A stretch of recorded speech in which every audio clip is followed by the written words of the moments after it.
Asteroid goddesses serve to add a mythological dimension to the different facets of the feminine. The asteroid aligned with partnership is Juno. She represents the wife or consort and indicates our preferred styles and rules of courtship. A strongly placed Juno may appear in the charts of men or women who marry into power. Jacqueline Onassis and Nancy Reagan are two cases in point.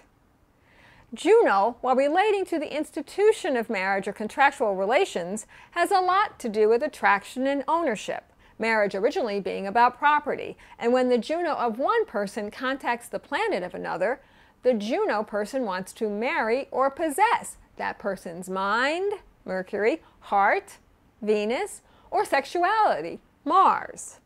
Juno is now transiting through the sign of Sagittarius. Larger, bigger, better, and mergers, both personal and professional, can now occur between people with large-scale visions. And as she is now closing in on the North Node, we can expect partnership connections to have a fated, destiny-making quality.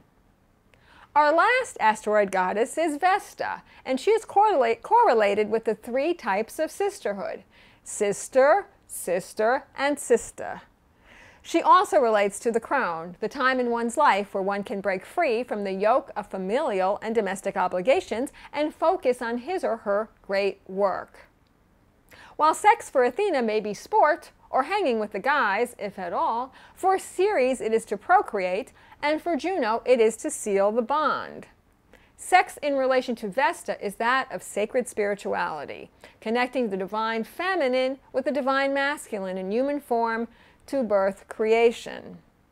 And yes, the Vestal virgins are one expression of Vesta. Yet there is a misconception around the word virgin.